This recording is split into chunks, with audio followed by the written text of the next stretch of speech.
दोस्तों, अहोई अष्टमी व्रत कथा आज इस वीडियो में सुने। अहोई अष्टमी की व्रत कथा। एक साहूकार था जिसके 7 बेटे और 7 बहुएं थी।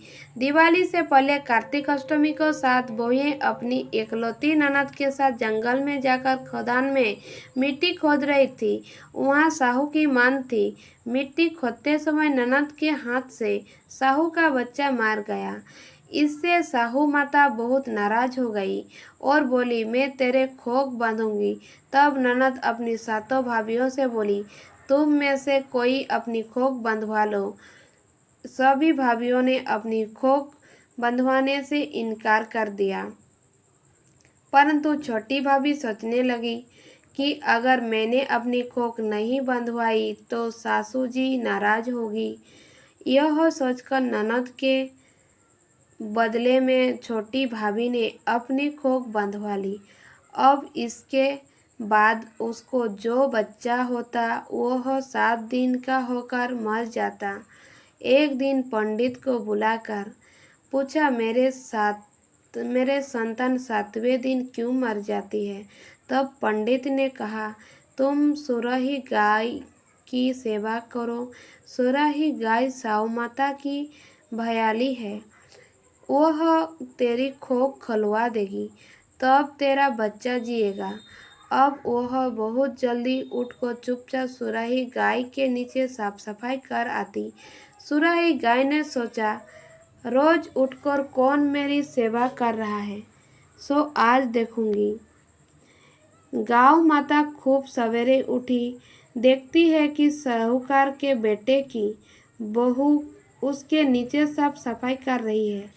गाँव माता उससे बोली, क्यों मांगती है?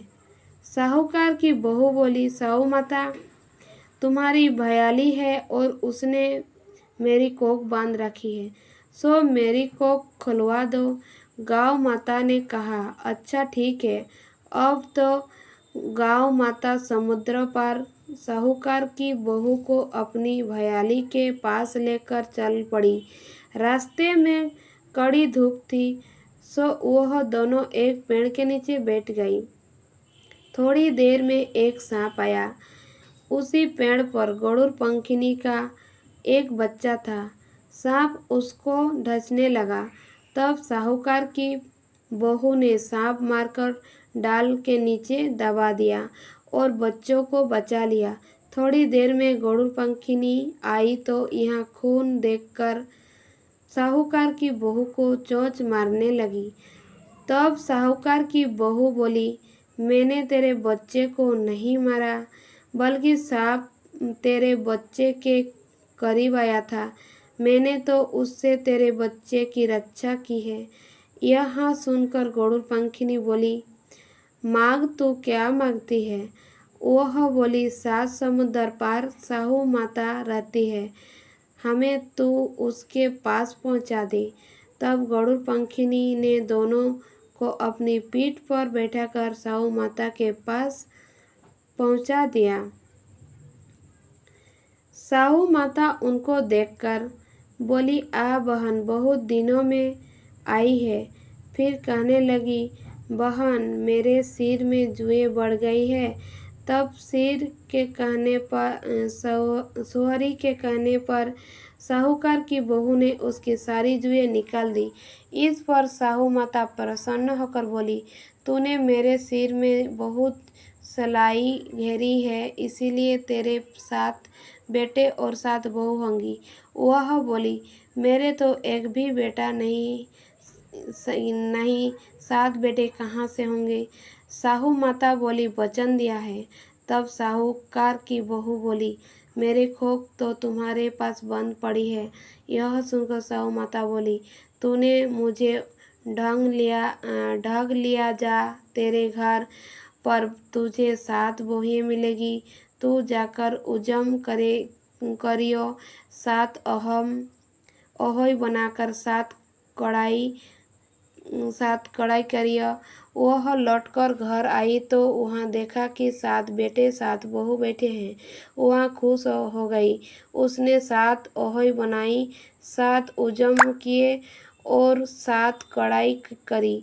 शाम के समय जेठानी आपस में कहने लगी कि जल्दी जल्दी पूजा कर लो, कहीं छोटी को याद करके न रोने लगी। थोड़ी देर में उन्होंने अपने बच्चे से कहा, अपने चाची के घर जाकर देख आओ कि आज वह अभी तक रोई क्यों नहीं। बच्चों ने आकर कहा, चाची तो कुछ मंड रही है, खूब उजम हो रहा है। यह सुनते ही जेठानियों दौड़ी दौड़ी वहाँ आई और आकर कहने लगी कि तूने कोक कैसे खुलवाई। वहाँ बोली, तूने तो कोक बंधवाई नहीं थी, सो मैंने कोक बंधवा ली थी। अब साहू माता ने कृपा करके मेरे कोक खोल दी है। साहू माता जिस प्रकार उस साहूकार की बहू की कोख खोल ली, उसी प्रकार हमारी भी कोख खोलना। एक कटोरी में गेहूं और दाने या फिर हल्दी चावल लेकर कहानी सुने। अहोई माता की कथा के साथ गणेश जी की यह कथा भी सुने। ज़रूर पढ़ना चाहिए। धन्यवाद। अगर मेरा चैनल आपको पसंद आए, आई होप सब्सक्राइब